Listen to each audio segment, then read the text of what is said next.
Alors maintenant, je vais vous raconter l'histoire de la Belle et la Bête.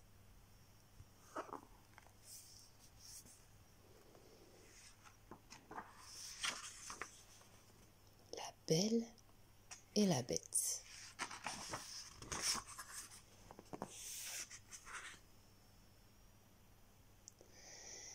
Il y a très longtemps, un beau prince vivait une vie de rêve dans un magnifique château. Malheureusement, trop gâté, il était devenu égoïste et méchant. Ses serviteurs faisaient tout ce qu'ils pouvaient pour lui faire plaisir. Mais ce que le prince aimait par-dessus tout, c'était se regarder dans un miroir.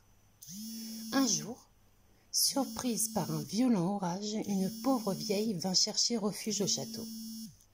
Elle offrit au prince une superbe rose en échange de l'hospitalité. Le méchant prince, dégoûté par l'aspect de la vieille femme, se moqua de son présent et se détourna d'elle.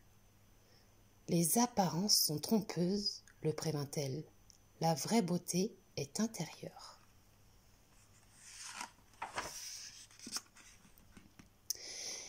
La vieille femme, qui était en réalité une fée, comprit que le prince avait un cœur de pierre.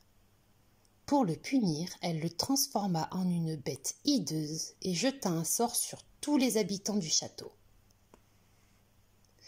Puis, elle donna un miroir magique, qui serait sa seule fenêtre sur le monde extérieur. Elle laissa aussi la rose enchantée qu'elle lui avait offerte et qui fleurirait jusqu'à sa 21e année. S'il réussissait à aimer et à se faire aimer avant que le dernier pétale ne tombe, le sort serait levé. Sinon, il serait condamné à rester une bête pour toujours.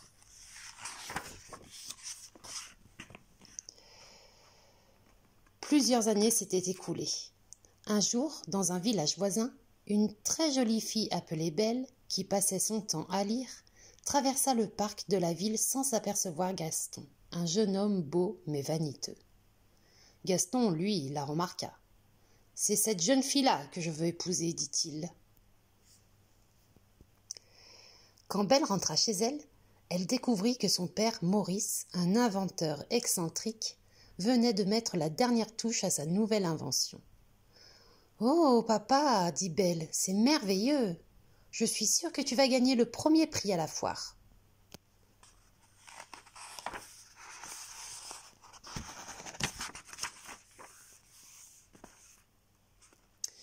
Le lendemain matin, dès l'aube, le père de Belle chargea son invention sur son chariot et se mit en route pour la foire. Mais la brume se mit à tomber et le vieil homme perdit son chemin. Pour comble de malheur, des loups commencèrent à hurler. Effrayé, le cheval Philibert s'emballa et le pauvre Maurice tomba à la renverse. Pour échapper aux loups, Maurice prit ses jambes à son cou et s'enfonça dans la forêt. Soudain, il aperçut un vieux château. Il courut et frappa à la porte. Comme personne ne venait lui ouvrir, il se décida à entrer.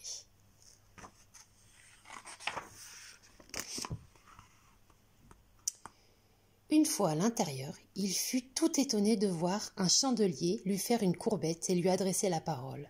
« Bienvenue, mon brave, lui dit-il. » Alors, une pendule sortit de l'ombre et dit au chandelier. « Vous savez très bien, Lumière, que notre maître a donné l'ordre qu'on ne laisse entrer personne. » C'est alors qu'une théière prit la parole. « Oh, maintenant qu'il est ici, Big Ben, on pourrait peut-être être gentil avec ce vieux monsieur. » D'un commun accord, les étranges créatures donnèrent au vieil homme de quoi se restaurer et un fauteuil pour se reposer.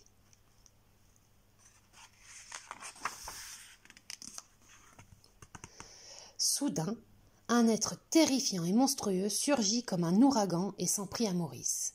« Je ne tolère aucun étranger dans mon château !»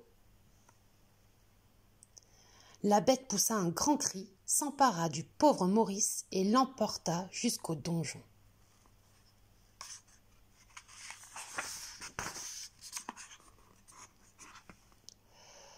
Pendant ce temps, dans sa maisonnette, Belle avait bien d'autres chats à fouetter. Le vaniteux Gaston avait réussi à pénétrer chez elle et tenta de la convaincre. Épousez-moi, Belle, et toutes les femmes du monde vous envieront, lui dit-il en se rengorgeant. Mais lorsqu'il voulut l'embrasser, Belle se tourna d'un geste si brusque qu'entraîné par son élan, Gaston atterrit tout droit dans une flaque de boue. Belle ne put s'empêcher d'éclater de rire. Gaston, furieux, lui lança d'un ton de défi. « Un jour vous serez ma femme, et vous ne vous moquerez plus jamais de moi. » Puis il s'en fut vexé.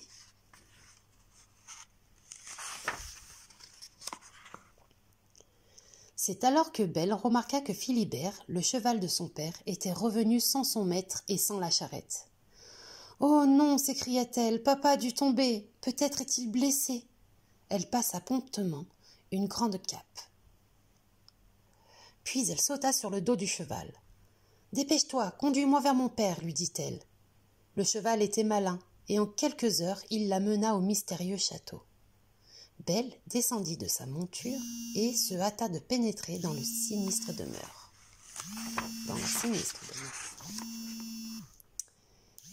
Papa, êtes-vous là ? Belle courait d'une pièce à l'autre en appelant son père à grands cris. Elle finit par le dénicher dans une misérable cellule. Son père essaya de la prévenir du danger qui les menaçait, mais déjà l'énorme bête se profilait derrière elle. Malgré sa terreur, Belle parvint à articuler. « Relâchez mon père, c'est un vieil homme, et prenez-moi à sa place. »« À condition que vous me promettiez de rester ici jusqu'à la fin de vos jours, » grogna la bête. « Vous avez ma parole, » répondit Belle toute tremblante. « Non, Belle, ne fais pas ça, » cria son père. Trop tard, la bête le chassait, et déjà sans ménagement.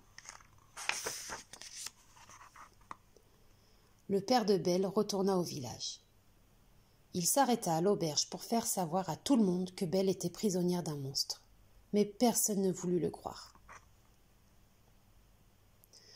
Pendant ce temps, au château, tous les habitants, Madame Samovar la théière, son fils Ziplatas, Lumière le chandelier et Bing Ben la pendule, faisaient tout ce qu'ils pouvaient pour distraire Belle.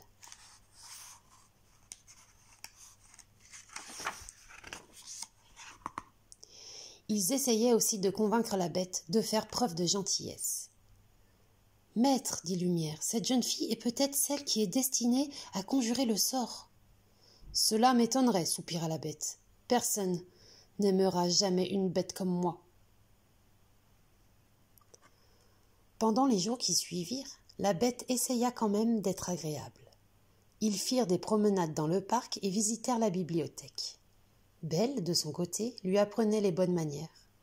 Petit à petit, Belle et la bête devenaient amies.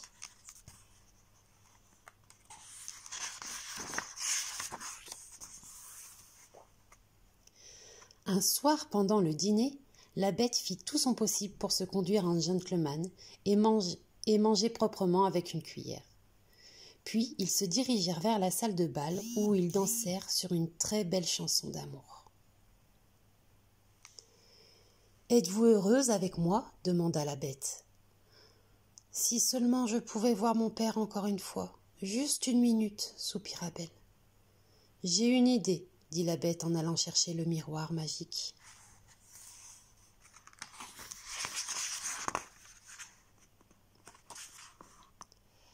Belle jeta un coup d'œil dans le miroir, et ce qu'elle vit lui brisa le cœur. Son père, toujours à sa recherche, était allongé dans les bois, à bout de force. « Oh, papa !» s'exclama-t-elle. « Allez le rejoindre !» soupira la bête tristement. « Je vous libère, mais emportez ce miroir, afin que vous puissiez toujours regarder en arrière et vous souvenir de moi. » Grâce au miroir, Belle retrouva son père et l'emmena à la maison. Le brave homme était tout content de revoir sa fille. C'est alors qu'on frappa à la porte. C'étaient les gens du village, conduits par Gaston, qui venaient chercher Maurice. « Le pauvre vieux est complètement fou. Il dit n'importe quoi. Il jure qu'il a vu un monstre, » dit Gaston. « Mon père n'est pas fou, » s'exclama Belle. « La bête existe bel et bien. » Et elle leur montra dans le miroir.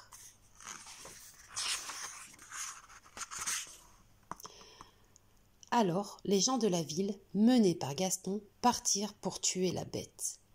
ils arrivèrent bientôt au château. Belle essaya de devancer les autres pour prévenir la bête. Hélas, elle n'y réussit pas.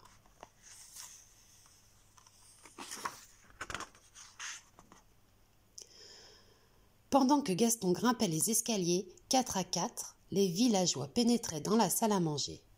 À leur grande surprise, ils y trouvèrent les serviteurs de la bête, prêts à l'attaque. Les villageois furent si étonnés que lorsque la pendule et le chandelier donnèrent soudain l'ordre d'attaquer, ils tournèrent les talons et prirent la poudre d'escampette, terrorisés.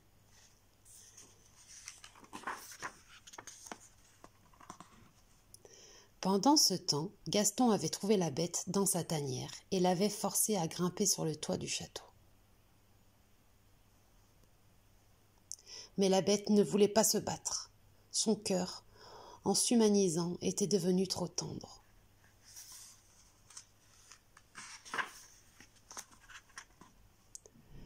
C'est alors que Belle arriva dans la cour. « Arrêtez !» hurla-t-elle en se précipitant vers les murs du château. La bête, tout au bonheur de voir qu'elle était revenue, se tourna vers elle et lui dit en l'embrassant « Oh Belle, vous voilà enfin de retour !» Ce baiser eut le don de rendre Gaston furieux. Belle était sa fiancée. Il sortit sa dague et frappa la bête dans le dos.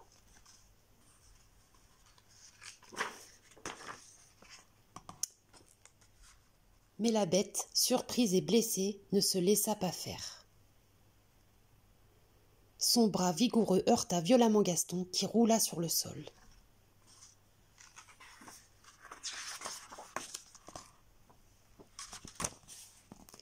Belle se précipita et berça l'énorme tête de la bête. « Non, non, je ne veux pas que vous mouriez. Je vous aime, dit-elle en lui donnant un baiser. » Le baiser de Belle et ses paroles d'amour produisirent leur effet magique. La bête se transforma tout doucement en un jeune prince plein de vie.